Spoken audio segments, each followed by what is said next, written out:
पढ़े लिखे तो अब्दुल कलाम आज़ाद भी थे, तो पूरी कौम को अब्दुल कलाम आज़ाद तो नहीं माना किसी ने। अजीम प्रेम जी थे, कितना दान उन्होंने किया है, पूरी कौम को ऐसा नहीं माना।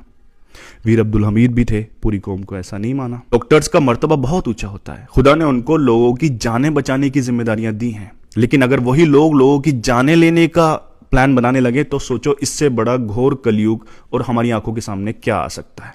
मैं कुरान की एक आयत पढ़ूंगा, कुछ साबित करने नहीं आया हूं, लेकिन बहुत जरूरी बातें आप लोगों तक पहुंचाऊंगा। अगर आपको सही लगे और सच्चाई लगे तो दूसरों तक भी पहुंचा देना। मैं कुरान की एक आयत पढ़ता हूं।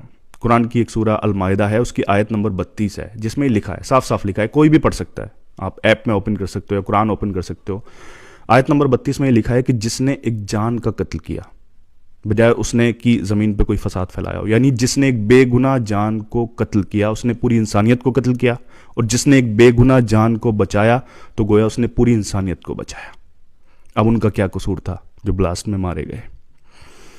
कोई कंडक्टर था, अपने घर आ रहा था, कोई किसी की ताजियत के लिए हॉस्पिटल गया था, कोई रिक्शा ड्राइवर था, हर धर्म और जाति के लोग वहां मारे गए। उनका क्या कसूर था? इतने डॉक्टर्स पकड़े गए सारे मुस्लिम्स हैं, AK-47 और इतना 358 kg एक्सप्लोजिव पकड़ा गया, सारे मुस्लिम्स हैं। तो फिर लोग कहेंगे ही ना कि जितने आतंकवादी होते हैं सारे मुस्लिम्स होते हैं, सही है ना? उनको कौन रोकेगा कहने से, क्योंकि सारे पकड़े गए। लेकिन कुछ ऐसे भेड़ियों की वजह से कौम को बदनाम नहीं करना चाहिए, क्योंकि पढ़े लिखे तो अब्दुल कलाम आज़ाद भी थे, तो पूरी कौम को अब्दुल कलाम आज़ाद तो नहीं माना किसी ने। अजीम प्रेम जी थे, कितना दान उन्होंने किया है, पूरी कौम को ऐसा नहीं माना। वीर अब्दुल हमीद भी थे, पूरी कौम को ऐसा नहीं माना। अशफाकुल्ला खान थे, टीपू सुल्तान थे, पूरी कौम को जब ऐसा नहीं माना तो आप आतंकवादी भी मत मानिए, क्योंकि बहुत से लोग आपके आसपास ऐसे रहते हैं जो आपके साथ हंसते खेलते हैं, आपके कारोबार में आपके साथ होते हैं, आपके साथ अपनी ज़िंदगियां बिताते हैं, जो आपके आसपास रहते हैं। ऐसे कुछ भेड़िए हैं जो नफ़रतें फैलाने में लगे हैं, जिनकी एक कोशिश है कि देश नफ़रतों में टूट जाए।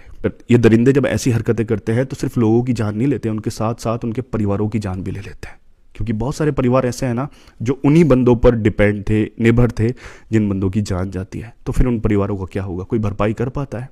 और ऐसी हरकतों से ये जो इस्लाम को बचाने चले हैं या मुस्लिम्स होते हैं ना, सो कॉल्ड, इनके दिमागों में जो जहर घोल दिया जाता है, तो ऐसी हरकतों से क्या कोई इस्लाम से मोहब्बत करेगा? कोई भी नहीं करेगा। सबको ये लगेगा ये मुस्लिम्स हैं तो इनका इस्लाम ये सिखाता है। लेकिन मैंने जो कुरान की आयत पढ़ी है वो कुरान में लिखा है, आप सब पढ़ सकते हो। तो अगर लोग कौम को अब्दुल कलाम नहीं समझ सकते तो ये आतंकवादी भी मत समझिए। और मैं ये बात पूरी जिम्मेदारी के साथ कहता हूँ कि इनके नाम भले से मुस्लिम्स हों, लेकिन एक भी मुस्लिम को इनके सपोर्ट में खड़ा नहीं होगा। आज कमेंट्स में इन जैसे जालिमों के लिए 2 वर्ड जरूर लिख कर जाना। ऐसे लोगों पर लंबे केस नहीं चलने चाहिए, बस सज़ा हो जानी चाहिए, और ऐसी सज़ा जिसे देखकर आने वाले जालिम कांप जाए।